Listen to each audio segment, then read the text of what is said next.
I will be speaking with Mr. Vusi. You may know him from one of our conversations earlier, or if you followed me on my journey through South Africa. So I had many great memories with him and his family in South Africa. And for a few months afterwards, I've had several conversations with him. Today is the Independence Day of my country. So that's why I just wanted to sing the National Anthem for a bit. Is that okay with you? Awesome. Let's go for it. Okay.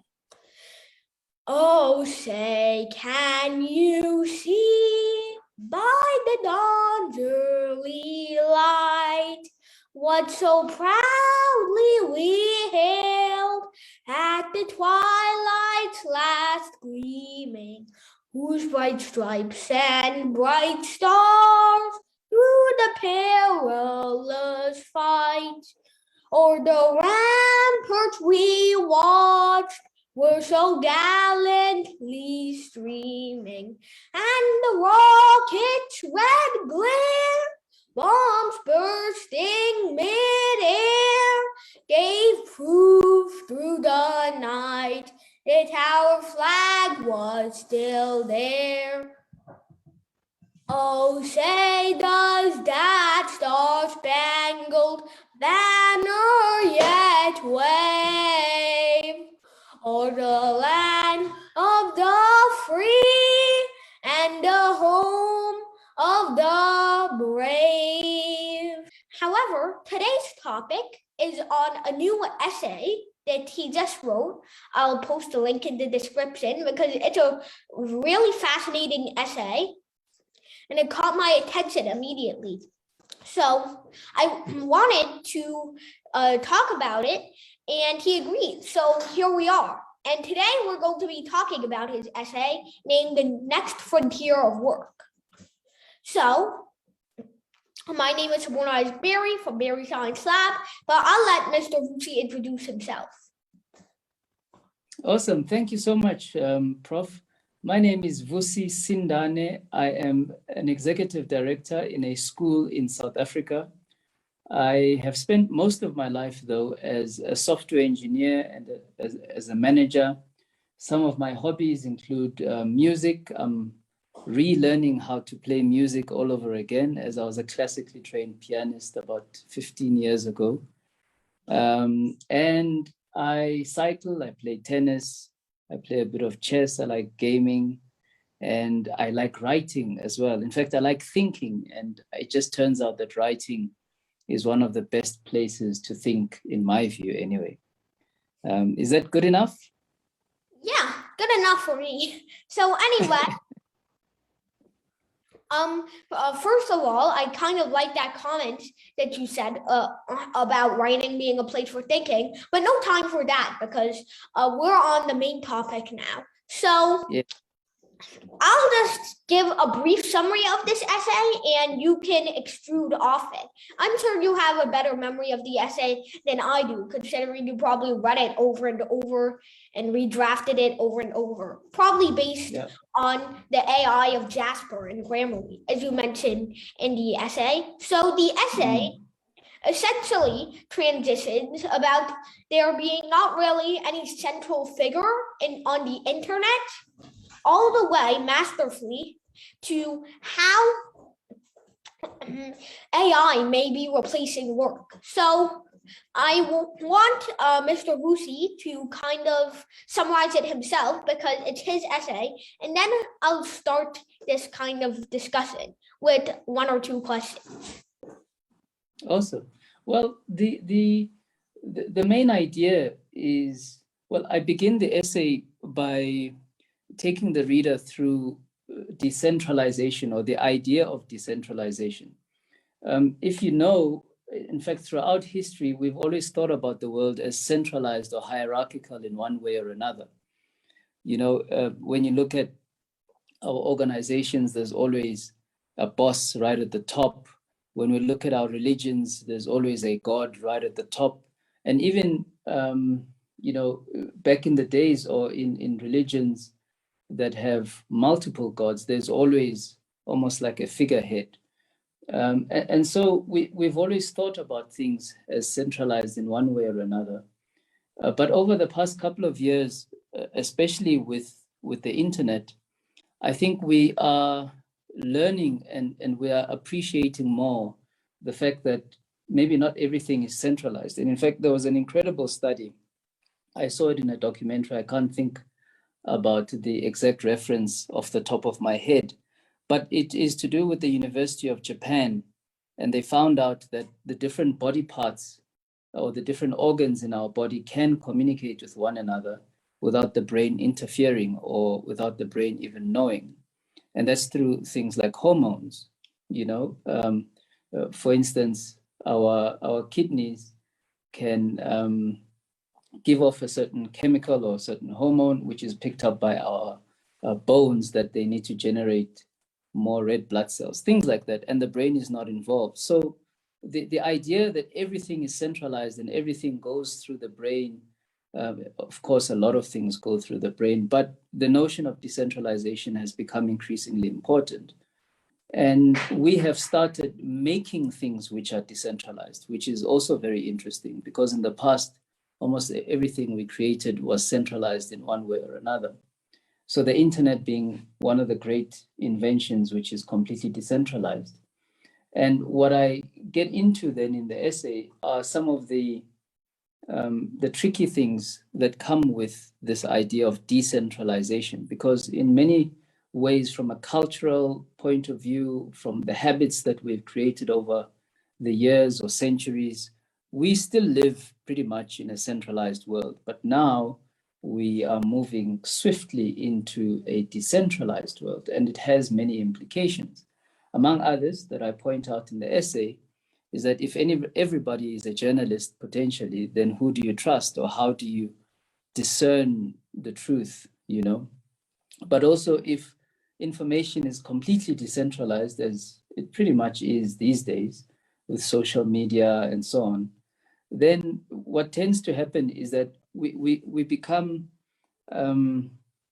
sort of tunneled into these narrow interest bubbles. For instance, I grew up when I was much younger, Sobono. I used to go to the library. And when you walk into a library, there's many books about many different topics. So you can, your interest is piqued at many different levels.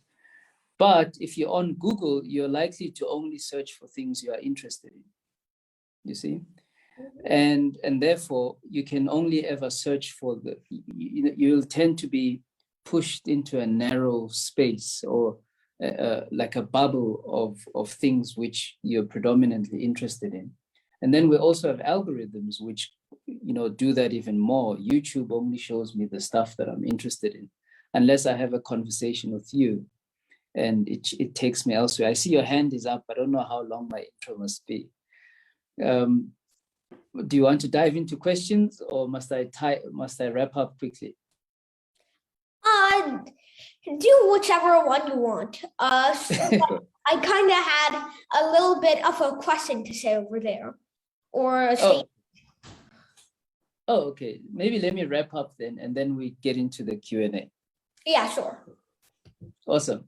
And so we find ourselves these days in these bubbles of interests, which becomes very interesting psychologically, because if you don't have a diverse range of interests and you're only interested in a few narrow things, it's very easy to become intolerant of other people, narrow-minded, and be very anxious about things which are happening that you're maybe not aware of. But let's move on to work. Similarly, when we looked at the history of work, we started off with people working as artisans in very small groups and creating things mostly for their local economies. It became, with the industrialization, companies grew. We started manufacturing things en masse. But then now we're at the age with the internet where we are moving back to the artisan age, where, because there's AI, because there's so much technology, one person can be as productive as 50 or even 100 people, if we turn back the hands of time. So we find that together with this decentralization, there's also, which is growing, there's also a turning back the hands of time in a sense, where we are going back to working independently, working in small groups, and these tight-knit relationships. But then we have another problem, because since AI can do so much, and I believe in future it will do even more. I used to be a graphic designer, and I would spend a lot of time thinking creatively to come up with something. But I can click a button and get a logo in 30 seconds, you know. So what will happen to the purpose? What will happen to, you know, that drive to create something? What will happen to the meaning that we derive from suffering, in a sense, in order to create something, you know? Because the creative process sometimes, like writing an essay, for instance, takes, this one took me maybe a month or so to write and rewrite and read. So there's a lot of, I would say, suffering in that sense. But the outcome is glorious in the sense that you then have a finished product. But then if you've got AI that can write something, and obviously the ones that I used for this essay are very rudimentary, you know. What will happen? Where will we draw meaning when all the machines can do the work for us? And that's pretty much the question I was asking. I know there's two very big ideas, but I want to get into the Q&A, and then I'll clarify some of that as we go. All right, sure. So, first of all, I kind of wanted to mention how you said there was no central figure at the top of the internet. And of course, for the internet that you and me share, that most of the world shares, in fact, doesn't have a central leader. And as you mentioned, there were some companies that have dominated parts of the internet, but they don't rule over the entire internet. Definitely not. And anybody, as you said, anybody can create their own website if they're determined enough and propagate their own information and ideas via that website. And they don't have to suffer the physical risks like a person protesting in person would do, because they can just go incognito. So, however, what I'm asking is that in certain countries, like for example, say in North Korea, there, from what I've heard, there seems to only be a sum of 40 to 50 websites that are all created and oriented around the government. So on a small scale, if a government manages to barely hold on to creating a small sort of internet, then what is the outcome of people trying it on a larger scale? Like, for example, Facebook trying to create the metaverse. Do you think that that would be also a failed expedition for any other large monopolies wanting to try it? Well, I mean, that's a brilliant question. And history is littered with evidence of, let's say, powerful people or governments or churches even creating their own system of information and trying to propagate that amongst a large mass of people. That's the whole notion of a centralized system. But even without the internet, we know, for instance, one of the triggers of the Enlightenment era came just before was triggered, I think anyway, by the bubonic plague. You know, the churches were were a part of the ruling class, I would say. And then the plague was there. It killed almost 50% of the European population. And some people became disgruntled by the idea that, you know, the Pope or someone in a church would pray the disease away, you know. And some people started thinking about things slightly differently, to say, but clearly the plague is not going away.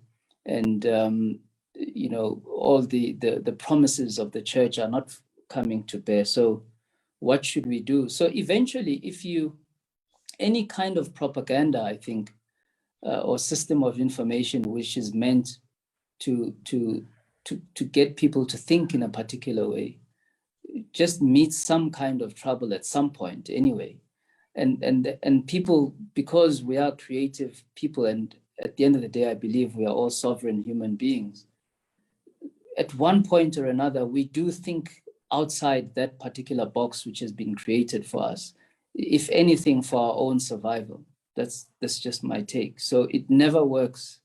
The idea of boxing people into a certain bubble never really works in the long term, that is. Mm-hmm. That's also pretty interesting, as you say, that locking people in a bubble doesn't really work all the time. So, also, I wanted to talk about how you said Google and YouTube or any other places that propagate information or propagate videos kind of lock you in a bubble, because as you said, when you went to the library when you were younger, and when I go to the library, I mean, there's a huge range of books, and one of them, even if it was previously outside your interest, may catch your attention and you may start loving the subject. Yeah. However, places like Google or YouTube, first you search some things that you're interested in, and only things you're interested in, because you're not exposed to anything else by the brief view that that looking on incognito gives you of what the general population is watching. So that means that you don't really have any way to expose yourself to new ideas or new methods or new topics, because you're simply stuck in searching up one topic and then another one related to it over and over again, because of what Google recommends to you, because of what Google thinks you will search. And because Google recommends that thing and you're interested in that thing, you will click on it over and over and over again until eventually you're locked in a bubble. Will this happen to every single sort of search engine? And is it possible to actually get any exposure to new ideas by just hopping on incognito for a few minutes and just looking at general YouTube recommendations without being signed in? Would that expose to new things? Yeah, sure. It's possible, although that's not normal. You know, when you have a question, you just go and search for it.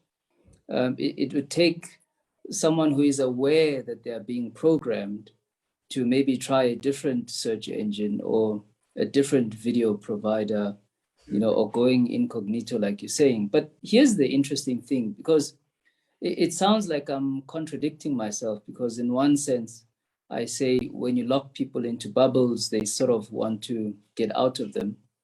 And in another sense, I'm saying that the big companies, or let's say the big algorithms, are locking us into bubbles. So let me try and resolve that contradiction. Indeed, what is happening is that we are in these interest bubbles, right?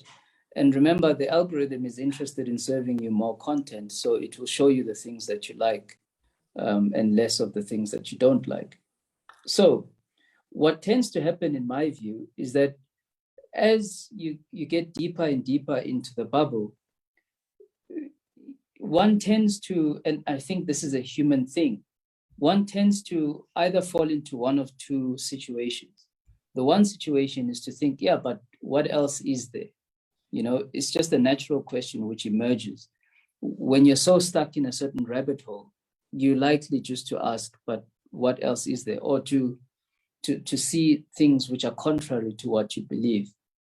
They become clearer the deeper you go down the rabbit hole. But then the other reason is that reality is quite broad anyway, right? So when you become stuck in one aspect of reality, you start feeling like you are being boxed in, and it starts feeling uncomfortable. and you start feeling like you just want to experience a much broader sense of living or life, simply because reality is itself broad. And so in time, one naturally wants to get out of whichever rabbit hole that they are stuck in. And one great example would be with the Buddha, for instance. He grew up in a palace and he was served all the great and nice things, and he was sort of shielded or protected from seeing the suffering of the world. But that one day that he left the palace, and he started seeing the suffering, and he went on a second day and a third day, then he decided that, the world is not what it seems, or he actually saw that the world is not what it seems. And that's where we get Buddhism today. So I think that generally happens with people. The more you the more you lock somebody into a bubble, the more you trigger them to want to find out what else is there. Mm-hmm. And so you're saying that those kind of bubbles don't work in the long term either. Just like, for example, bubbles created by companies or countries wouldn't work. Yeah. In the long run, they don't work. In the short term, of course they work. That's what propaganda is. Exactly. That's what propaganda is. And so, I believe that the other parts of your essay are pretty important too. So for a moment, I want to talk about what you talked about in moral transfer. So the army, for one, can't regard morals as a thing, because morals have to be completely disregarded by the time you're in the battlefield, because the other person is longing to shoot you. So what's the use of morals when they won't make the other pity you anymore or any less? Because they're doing what they're ordered to, and otherwise they can face severe consequences and be ridiculed for being a coward. In fact, back in World War II Japan, I believe kamikaze pilots were expected to go into a ship once and never return. And it would be okay if sometimes the ship missed its target, or a ship had some fatal error and that it had to return back to base. But that only had room for happening once or twice. There was a man who came back. There were some people who came back out of cowardice, and they would be executed via the death penalty. In fact, there was one dude who came back 9 times, failing to kamikaze all times, and he was given the death penalty too, for of course being a coward. In Japan, there was honor for the country overwrote morals. So that meant that nobody was thinking about any sort of morals. But Japan, back in World War II, was a kind of ultra-nationalist country, as were its allies in the Axis. So, of course, it would throw away morality in favor for its country. But why does this happen in countries you would typically not regard to be ultra-nationalist, like, for example, the USA?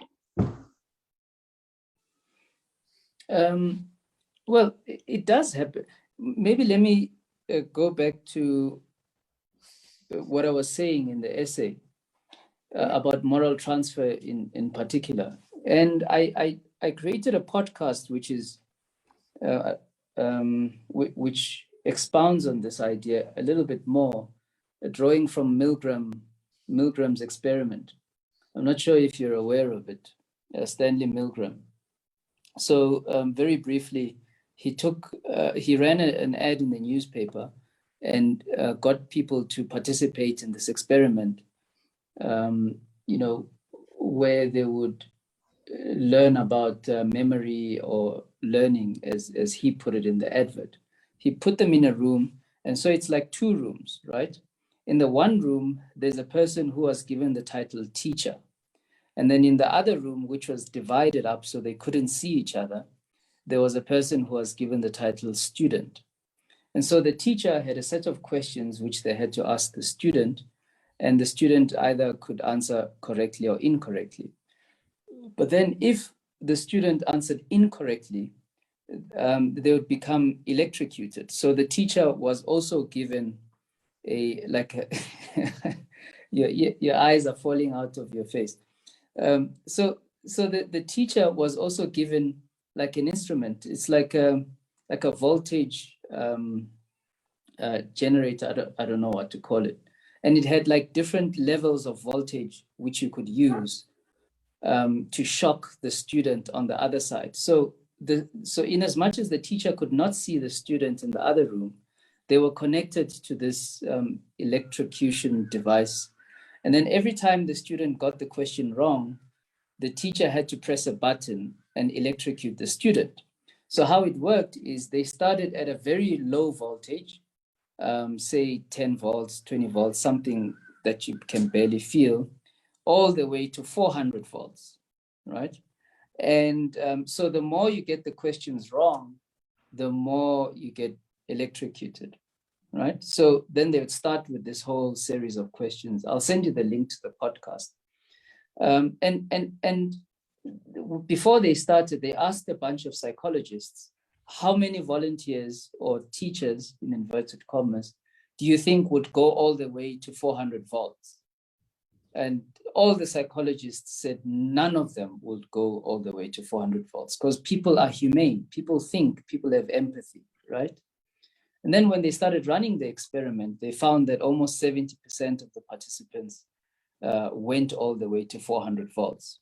Then they would ask afterwards, like, what happened? And then they would always say something like, but he made me do it. Like, the one part of the experiment that's missing is there was also in the same room as the teacher, there was the scientist who was wearing a lab coat, and he was the one instructing the teacher to keep going, and just taking notes and really being almost like a passive observer, although he wasn't, because he was encouraging the teacher to keep shocking the student. So they kept going, and most people went all the way to 400 volts. And when they asked them, how could you shock someone all the way to 400 volts, even when you can hear them screaming in the other room, how could you do it? And they'd always say, no, but that guy made me do it, referring to the scientist who was in the room with them, who kept saying, no, keep going. And so that is what I was talking about when talking about moral transfer. It would seem that in that experiment in particular, the man in the coat, in the lab coat, because he positioned himself as a figure of authority, the teacher, who was actually the volunteer, didn't mind transferring his authority to him because he seemed to know what he was doing, and he kept saying with authority, just keep going. So you could look at this from both sides. Coaches do that. So if you have a good coach, he's the one that bears the responsibility of pushing you beyond what you think is possible, right? But at the same time, all figures of authority have this. If you're in the army, for instance, as a soldier, you're told to just do what they say, and the morality is transferred to the generals or the people that are higher up in the hierarchy. Those are the people that decide whether something is right or wrong, and the soldiers must just do what they're told. So that's what I meant by moral transfer. So coming back to answer your question, even in the US, it might not be as I'm tempted to use the word monolithic because the society is quite diverse, but it happens everywhere. It's just part of human nature. Otherwise, you wouldn't have an army. And we saw this in Vietnam, for instance. Soldiers went, and some of the soldiers were interviewed in Vietnam, asking them what they were doing. And even though they didn't know what they were doing, they ended up shooting the Vietnamese anyway, because they were told that's what they needed to do. But of course, even that breaks down at some point. Hence, there were protests in some of the universities against the Vietnam War and so on. But I don't know if I've answered your question. And that's what I meant by moral transfer. Indeed, you have. Anyway, I have 1, 2, 3 questions. 2 short, 1 long. So first of all, did anyone die? Second of all. Oh, let me answer that quickly. So the student who was in the other room was actually an actor. Oh. So they were playing along. They were one of the Confederates.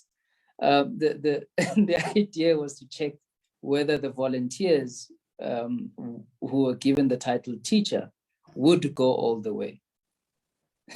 So no one got hurt. Second of all, did anyone? Okay, that's actually answered by your response to the Yeah. So anyway, my third question is is my actual response. So this idea of moral transfer is basically a good soldiers follow orders. You do what you're told and you don't question it. Yeah. Yeah. Even though it's suddenly, but what reason would you have to keep going other than that big scientist dude is telling you to?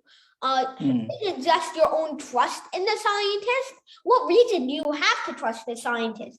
He could be a fake for all you know, or somebody complacent in the experiment who's just forcing you to sock the student, assuming that the students are not complacent. So so that's really the moral dilemma. The teachers just forget everything they have, every single idea they have about morality, because apparently the scientist dude knows more than them about something. So they're ready to disregard everything they know about morality just to follow the scientist's orders, which can be harmful in a large lot of scenarios. And also, there was this Finnish dude who the Russians called the White Death during the Winter War. If anybody doesn't know, the Winter War was a war around the 1940s, 1942 to 1943, I think, where the Soviet Union tried to invade Finland and reincorporate it into Russia. And a Finnish SSR was created for a short time and then disbanded. So they tried to invade Finland, and in the end, it was kind of a tie. The Soviet Union embarrassingly lost hard in the first few weeks against Finland, even though it was many times bigger and had a much greater army. So eventually, they were tied. But I want to focus on this one soldier who the Russians nicknamed the White Death because of just how potent he was. So this one Finnish soldier, I forgot his name, he killed 500 people with a sniper. So he was awarded a medal around 2002. He died I think a year after that. But anybody who normally kills 500 people would be probably put in jail for life or even executed. But suddenly, when you do it in the context of war, if you're killing the enemy, that means you deserve an award. And probably because you're doing what you're told with the given tools and materials. Yep. So I see a pretty weird differentiation between regular morals and morals when it comes to war. Do you have any comment on that? Well, that's what I was trying to explore in my podcast, because here's the other thing. It was actually triggered by the lockdowns. So they banned alcohol, and people had to stay indoors during the height of the COVID virus in 2020. I'm sure it was the same there as well, right? Yeah. And in one of the townships, a man was found having I think he was having alcohol in his yard, so he had not left the yard. And the soldiers went in and they beat him to death, right? And so I just wondered, like, who is this guy hurting? And what, I mean, honestly, so that was one trigger. The other trigger was the issue with George Floyd, where they put, the policeman put his knee on his neck and basically strangled. What's the word? Strangulate. Anyway, strangled. Yeah, strangled him. Similarly, he could have just moved his knee and life sort of goes on. But there seems to be this strange relationship with morality and authority, which I'm also still exploring.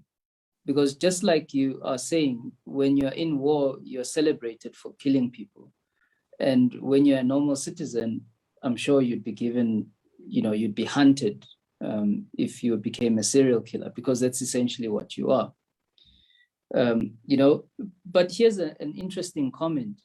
There's the Tao Te Ching, right? Which is, they say it's one of the most translated books after the Bible. It's a Chinese classic, which is where we get the yin yang symbol from. So anyway, it's a book that emphasizes harmony and peace and so on. I can't really go too deep into it now, but in one of the passages, Lao Tzu, who is considered one of the authors, although that's also disputed because the book is about 2,000 years old or 2,500 years old. He says, wars or weapons are instruments of ill omen. When you use them, you bring bad luck to yourself. So when you absolutely have to use them, you must use them swiftly. But even when you are victorious, you must mourn you must mourn instead of celebrate, because you would have killed people. And so you need to cleanse, in a sense, and be mindful that in your victory, somebody else had to lose. And so there's nothing to celebrate about being victorious in war. So that's the whole moral dynamic, which is very different according to Taoism. There's nothing to celebrate about winning in war. And interestingly, when you look at war veterans, they also say the same thing, that everybody loses in war. So I don't know. I still haven't figured it out. It seems like we are always ready to go to war, even though history has all these lessons. We know about them, but maybe we don't follow them that much. So that's a pretty great response. And also, I like how you mentioned the police in that response, because the police, most of the time, unless they're dealing with like somebody armed, like a killer, for example, or a murderer, if they're dealing with somebody unarmed, that, like, for example, George Floyd during the incident, I'm not going to talk about that any further. But if they're going near somebody who is presumably unarmed, then they don't really have any obligation to murder them, because even though there is a leader at the top, there is a leader that gives orders at the top of every single police precinct, you're still expected to follow morality when you can, because police is about giving justice. Yeah. So you're still expected to follow morality, but that morality is broken when you kill somebody who was not threatening your life. Unlike in war, when there's somebody who is actively threatening your life and will not pity you anymore if you say, I have a wife and family, I have my kids, they're going to return to me after 7 years. Yeah. They're not going to pity you anymore or less because you say that. So that means, but in the police force, there should be at least some morality expected. There should be at least some sense of justice, even when in war there isn't. So why is that sense of justice sometimes violated? Well, I mean, that's another good question, which I don't necessarily have the answer to. But let's maybe try and unpack this issue a little bit, because it seems that how we justify, or the justification, is an important factor of what we consider moral or immoral. Because just like you're saying, at the end of the day, whether you're a civilian or a soldier, the person is dead, right? So the material outcome is the same. But how it is justified changes what we think about it, right? So it would appear to me then that we need to consider how what we do is justified, or we need to consider the question of justification, which is a very big question when you start studying epistemology, because almost a lot of the material that I've read, and I don't claim to be an expert on the subject, has to do a lot with justification of, if I ask you the question, how do you know something? Some things can only be known by justification of one way, of one form or another, So yeah, I don't have an answer, to be honest with you, but I think there could be a clue in studying how we justify things as human beings, because that could give us a sense of what we then consider moral or immoral based on how we justify things. And maybe to take it a step further, now that I'm thinking about it, every single culture justifies things differently, and every single period of time justifies things differently. I need to write that down. Yeah, if there's a great book by John Barry called The Great Influenza, and he makes a comment there about Hippocrates and the huge breakthrough that he made in around 400 BC. Before then, the general idea is that if you're sick, it's probably some spirit or God or something that is making you sick. And so people invariably, consulted a lot of oracles or performed a lot of magic in order to get better. And then people like Hippocrates, which is why we consider him the father of modern medicine, he thought maybe there's actually something wrong inside the body. And if you go and investigate, you could find out and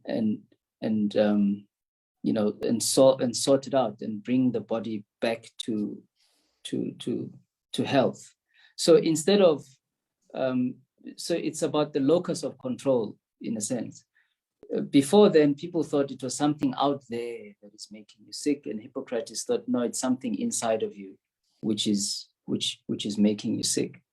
And so the idea of prognosis or prognostication, or just diagnosing the body and trying to find out what's wrong, became what we consider medicine today, right? But the problem with the Hippocratic school of oath is that it always said it always advocated observation instead of dissection. So if there's something wrong with you, I can't dissect you and find out what's wrong, and I can't, like we do today, operate on you. I would have to just observe and then find a way of bringing you back to health. And so for 2,000 years almost, medicine was limited by the Hippocratic school of oath, school of thought, bless you, even though it was a big breakthrough. And it's only during the Enlightenment era, when the rationalists came and they had the courage to dissect and prod and do all sorts of things to the body, that's when how they justified things, their justification of cutting the body up even when the person is still alive changed. So what I'm trying to demonstrate here is that at the end of the day, both were trying to do the same thing. They were trying to bring the body to good health. but the school of thought was different. And so the Hippocratic school of thought prohibited cutting people up and so on because of their beliefs, which is mainly idealism and all of that. But then the rationalists thought, hey, hang on, there's something wrong, obviously. So let me actually just cut this thing up. And so germ theory and all those things came up from a different school of thought, not necessarily from a different sense of capability, if you get what I'm saying. You know, so my point is, if the school of thought or the justification had happened earlier, then medicine would have advanced earlier. You see, so if we look at that idea and bring it into morality and just what we do, we can see that, you know, every single culture, every single time period is inspired in a sense by a certain school of thought. And it's that school of thought which gives us a sense of what is justifiable. And the moral limits change, therefore, as a result of the intellectual era that we belong to, I think, anyway.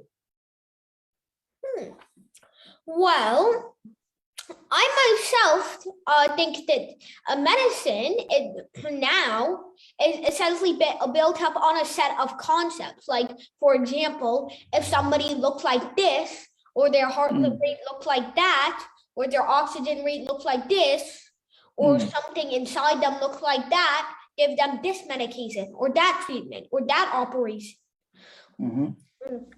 Can I interrupt you just for 1 second? Yep. In South Africa, we've got this thing called load shedding. So the power is going to go off in 2 minutes, but I'm going to switch to a different network. So there might be like a 30-second interruption, but we can carry on. Sure. All right. Sure. So yeah, sorry, I interrupted you. No, it's fine. So back to what I was saying, medicine essentially follows its own code.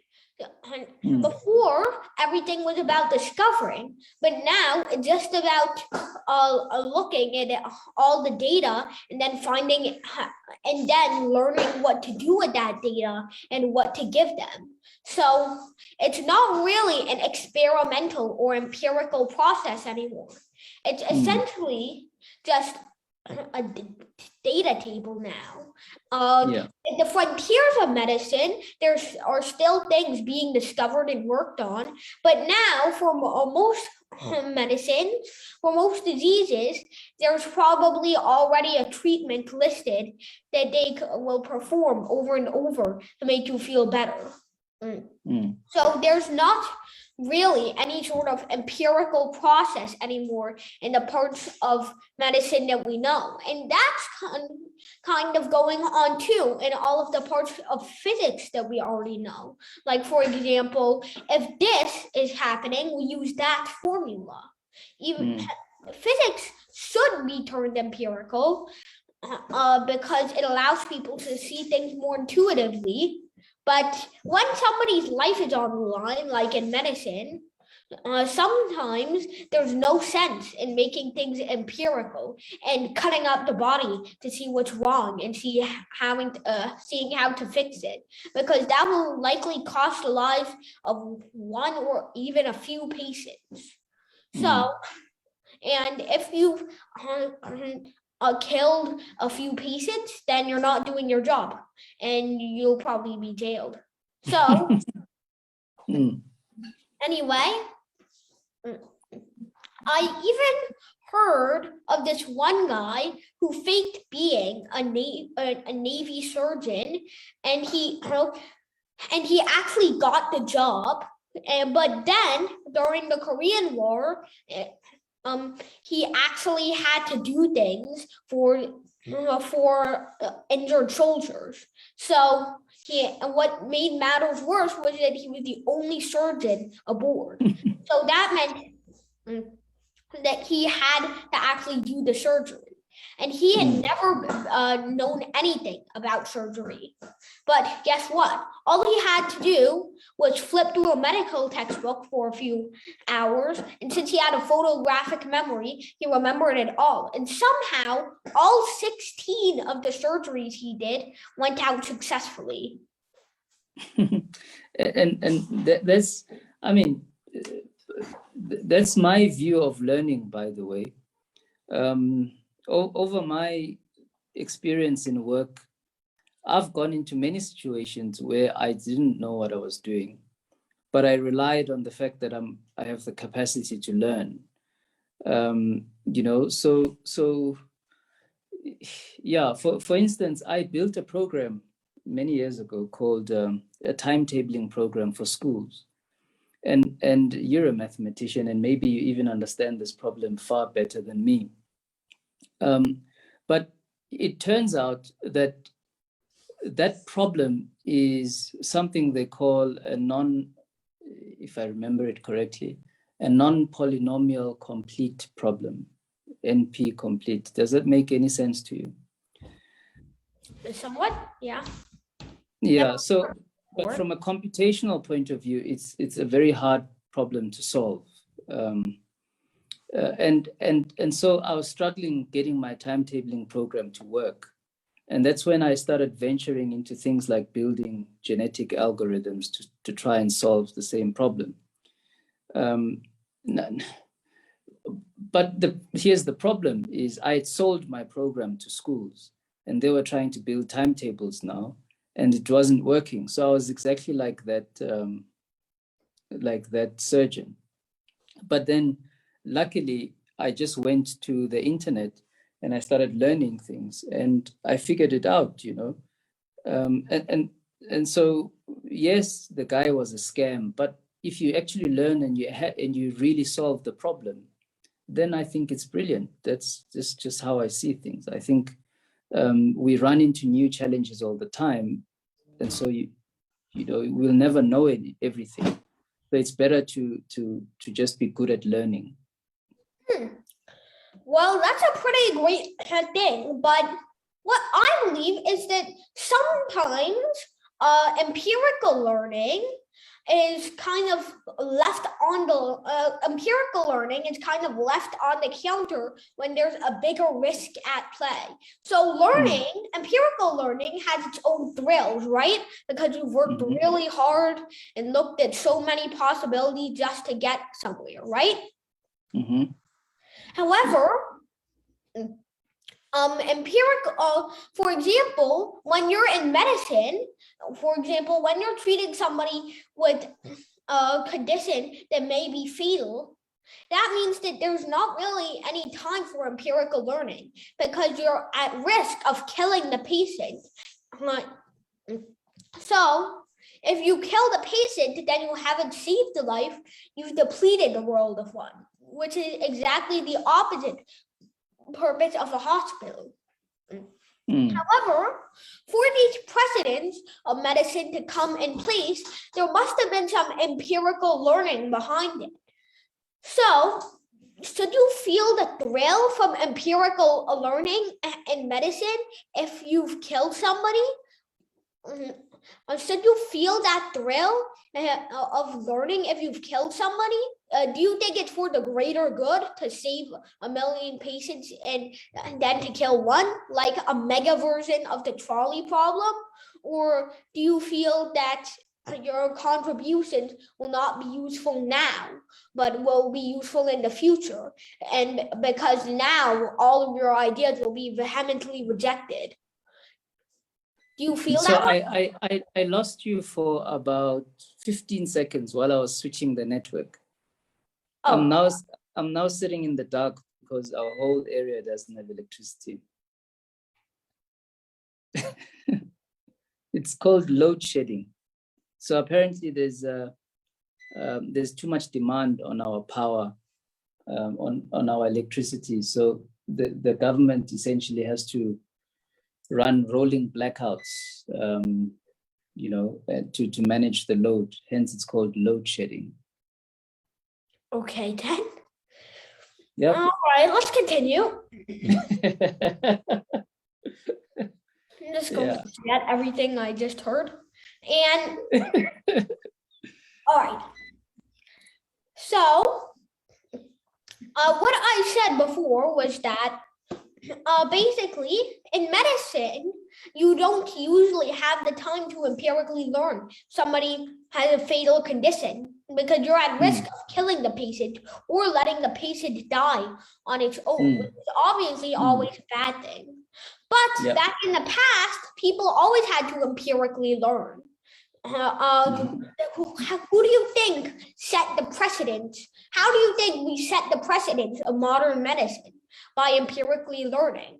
And back then, we didn't have the tools that we have now to grow artificial cells and do things ethically. We just had to kill people for science, a sacrifice done for physics or for science in general. So that meant that they had to kill quite a few people, maybe even hundreds, just in order to find out one single thing about medicine. Because back then, they didn't have the technology that we have now. So if you were a doctor way back then, maybe in the 14 or 1500s, would you feel the thrill of empirically learning if you realized you'd killed hundreds of people just to set a precedent of medicine? Well, personally, I just have a problem with killing anyone for any reason, you know. So it's very likely that I would have also been stuck in that Hippocratic problem where I don't want to do too much harm to the body, and I would therefore limit the extent that I can learn. But here's the other thing, which I think is quite interesting. There's perhaps I could say there are two degrees by which we learn. And what you're calling empirical learning is more research-based, right? And as you know, part of the problem with research is that there's certain things we can't do, you know. It's limited in that sense. There's some things which you can only learn from experience, but research anyway has got us pretty far anyway. And so it looks like if you're a practitioner, or a doctor or a physician, and you have a patient in front of you, it would be helpful to have all the knowledge, or to have as much knowledge as you have for the time, so that you can solve the problem as best as you can. And the moral limit would be, you know, if, for instance, you had to try something which you were not sure would work, you would have to consult the patient or whoever it is and tell them that, look, guys, I've reached the end of my practical knowledge, but there is something I'm trying out and it could work, it could not work. Would you like me to try it out, you know? But when you're a researcher, I think you should focus on creating new knowledge. So it's sort of almost like that split between pure science or theoretical science and applied science, you know, where I think physicians need to just apply, and doctors and so on, and research and thinking and doing all these abstract things needs to be left to other people who are more keen to do that kind of experimental work. I don't know. I just see it that way for now anyway. What's your take? Well, that's pretty interesting, but I wanted to kind of get onto the final and central topic of this all. How is AI replacing work? So first of all, I covered in one of my little messages to you about how some professions, like for example, art, can't be replaced. But then 1 or 2 days later, before now, I found about this AI called Cryon. I think that's how you pronounce it. Craiyon. Oh, crayon. Okay. So like you can search up anything you want to see, like dinosaur eating people, and it'll take up to 3 minutes to do it. So in the meanwhile, while I'm kind of just doing that, you can see my screen if you want. Yeah, please. Yeah. So if you want, I can share my screen over here. And please share. Oh, crayon AI. Okay. Yeah. So there is a bunch of stuff over here, and even though there are some limitations, like for example, faces, it's a limitation of our current image encoder. There are also biases because of, the internet doing what the internet does best, and also, of course, there is a bunch. There are some oh no, oh God. And even though sometimes it may not hit the mark, I was thinking more Jurassic Park stuff, but here we are. What is that? We're getting the dinosaurs, but not the people. And what is that? Well, at least we're getting the dinosaurs. Is that dude pooping out a gun? So, anyway, this AI creates some very bizarre images, but it can hit the mark sometimes. It definitely hit the mark sometimes. For example, saw someone search up dinosaur eating banana. I'll just wait for that because it'll probably take a little long. 3 minutes is not time we should have to waste looking at 3 bouncing orange dots. Yeah. So I'll stop the share and get back to you when it finishes. But anyway, you can see that now professions that I previously thought were impossible to recreate have now been recreated. Although not perfectly, no AI is perfect and neither are humans. So as the AIs build up on more and more data, the internet is a source of a bunch of things. It's infinitely huge. You can go anywhere. So even Wikipedia itself has like 65 million websites on its own. So that's why I feel like these AIs should have enough data to actually start working on their own better or on the same level as humans do. And as you posed the question, how do they find meaning? And you kind of solved that paradox already by saying they may find meaning in their last vestiges of meaning by deciding what work is moral. But then again, you already questioned morality in some scenarios. And also, how do robots question what is moral themselves? Because we can't just program emotions and morality into them. They don't have the same kind of consciousness that we do. They do have consciousness, or at least some semblance of it. God help us. So anyway,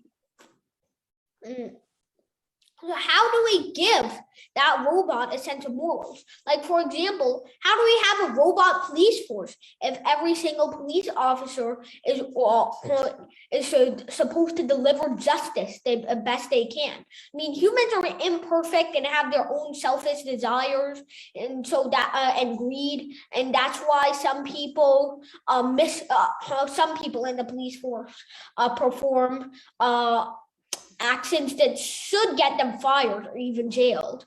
But some people, but robots are supposed to are supposed to be perfect police officers. For that, they can't just exactly follow orders. In fact, orders, I believe, by most police are vague. They only tell you what mission or goal you're trying to accomplish.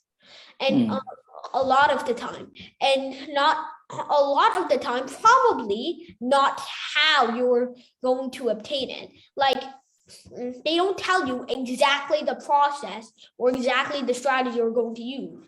It's not the military. So police officers are supposed to have their own sense of morality and work out situations that are the best in terms of justice whenever they can. But how do we program justice and morality into work? If every single person has a different idea and justification on what morality is.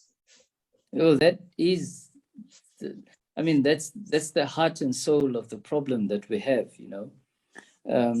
I'll give you an example. In our, I come from a tribe or a people called Ndebele. You know, when you Google South African cultures, you always find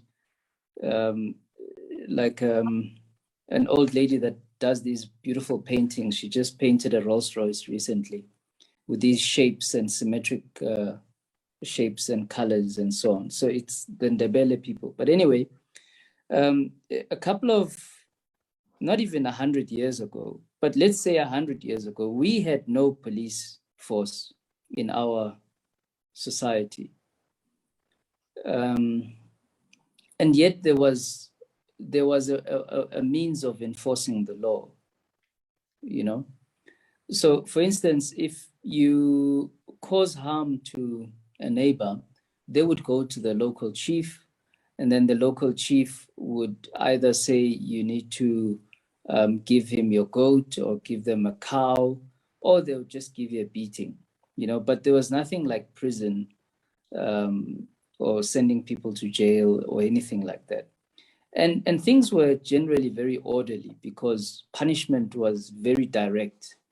And so people just strayed away from doing funny things. And if you do something wrong in one village and you move to another village, the chief there would send people to the previous village to check why you left. And if they find that you did something wrong, they'd actually capture you and send you back to your old chief. So the justice system, I would say, worked very differently. And the idea of a policing system like we have it now was simply just not there. It was a different, the idea of bringing order was just completely different. It was a different conceptual idea, if I would say. And so coming back then to this idea of justice or program, or let's say if you had an AI-driven justice system, naturally it would gravitate towards what is popular because you'd need a lot of data to train it. So you could then only train it on what is popular, because if it's scarce, like the story I'm telling you, you wouldn't have enough data to train it on that system anyway, all right? And so what you then run into is a problem where AI will tend to be populist or work more efficiently on popular ideas, which I think is not a good thing. But the one thing, the one thing that he... I took back on crayon. It's horrifying. Do you want me to see something on crayon? Yeah. I searched up dinosaur eating banana and it definitely hit the mark.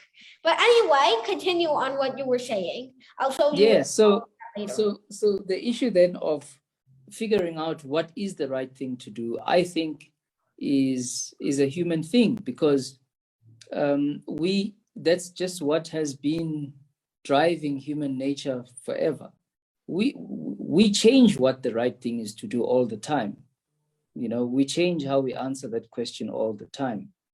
You know, like 30 years ago, people could take 3-4 wives in my own tribe, There's no way in hell I could take another wife, and I wouldn't even want to, maybe because of, there's the economic side, there's just the challenges, and then there's the logistics. The culture just doesn't allow for things like that to happen right now. So the question of, is it right to take another wife, for instance, would have been yes if it was 60, 70 years ago.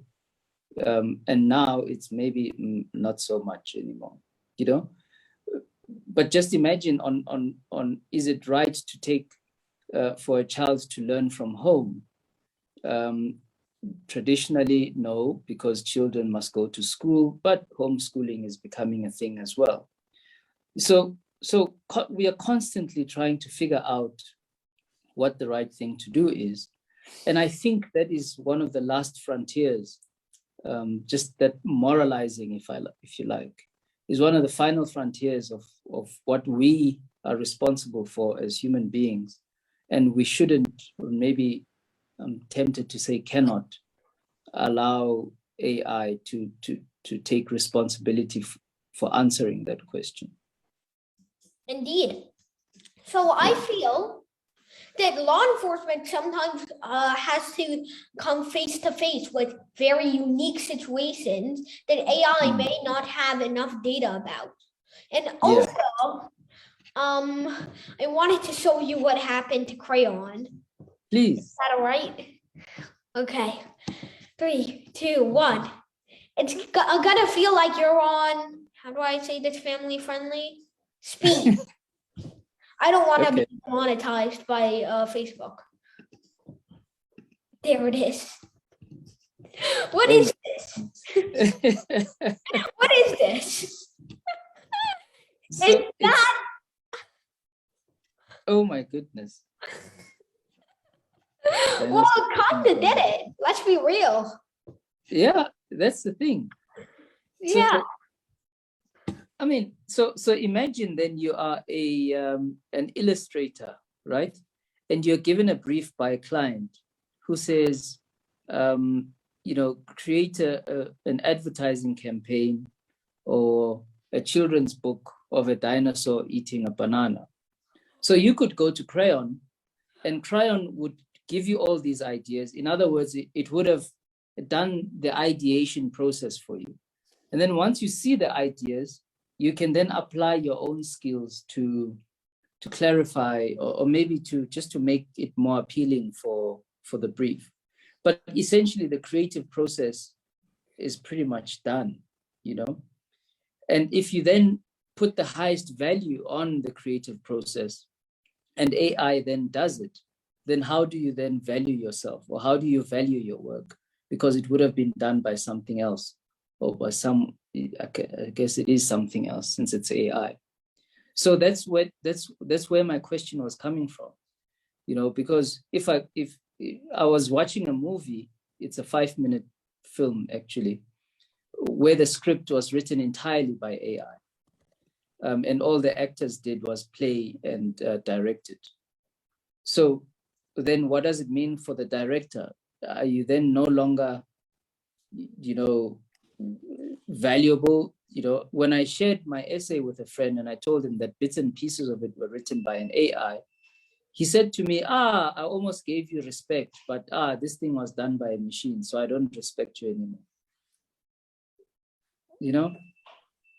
But that's precisely it. So that could even be internal dialogue, which is, maybe I'm not so valuable because I'm not doing the work. It's being done by something else. And so you get into that moral dilemma of how do you value yourself at work, that is, if the work is being done by someone else or something else. Well, I myself, oh God, yeah. So, of course, the AI can draw some good things like this. This almost looks exactly like my school playground, but what are these blue and red patches? It also looks blurry, like something you would see from some creepypasta. And what the hell would kids do on this slide? Oops, gotta keep it family friendly. Exactly. And also, what is that on the bottom of the picture? Is that a snake? So anyway, what I mean is that even first of all, AI isn't perfect. Even with a lot of data, it still creates these things. Seriously, this kind of stuff will give kids nightmares. Why would you want to put this in a kid's book? Like, no, if you want to create a book with dinosaur cartoons, you're not going to use crayon, because I mean, just look at that picture of a dinosaur eating a banana that we saw earlier. So anyway, also what I wanted to say was that this will be, I guess, our final question. So also what I wanted to say was that if some people don't find purpose, or don't find respect, or don't find honor, or don't find meaning, and just having all their work done by an AI, then what's the point? Why can't they just do the work manually if it's not causing them suffering? Because the whole point of AI is to make things less hard. So if people think it's not hard doing the labor manually, what's the point of using AI? So that's my final response. Yeah, well, then you run into one of the themes of the essay.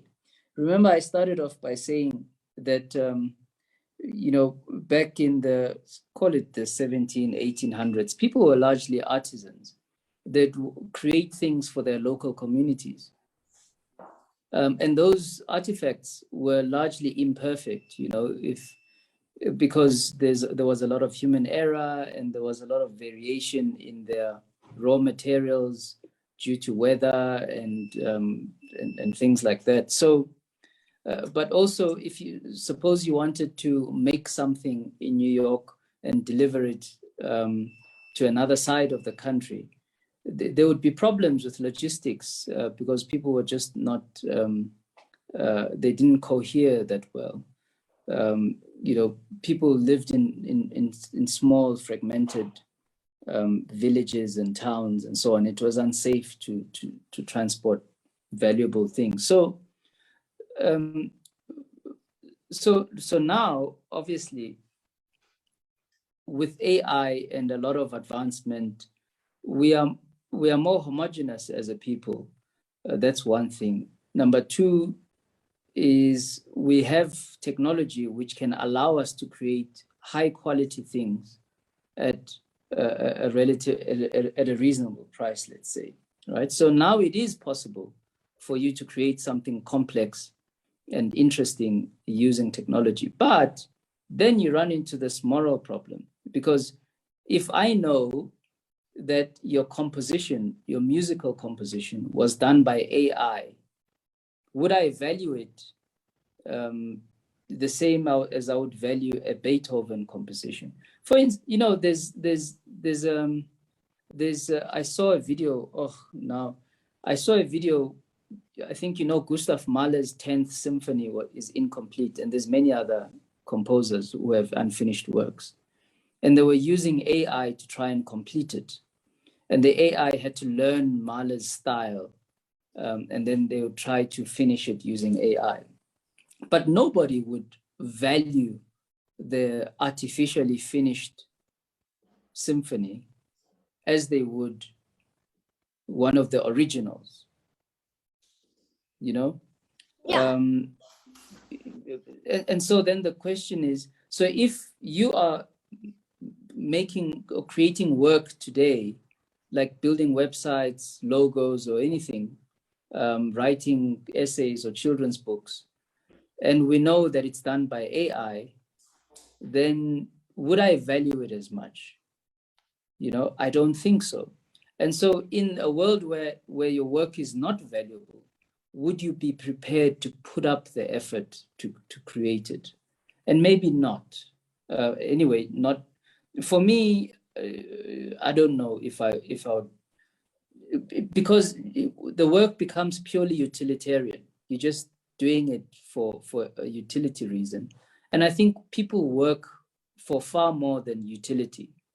You know, we create art, we create meaning, we move people with the work that we do. You know, I have a plumber who loves his job, and I mean, a plumber, he'd come in and block the sewage, and he'd say, "Hey, I hope this doesn't happen again," and it make me feel good. And he's done a lot of hard work, but it is the sewage, you know. But he found meaning in the idea that he could come into my house and provide that kind of relief. So to a large extent, work is a lot more than work, than just utility, in my view. But then if we then allow AI to strip all of that away, then what becomes the value of work? And I think that's a question that we really need to come to terms with. And my suggestion in the essay is maybe deciding on what is worth doing will become more important than the doing. Mm-hmm. So I wanted to share two things that I kind of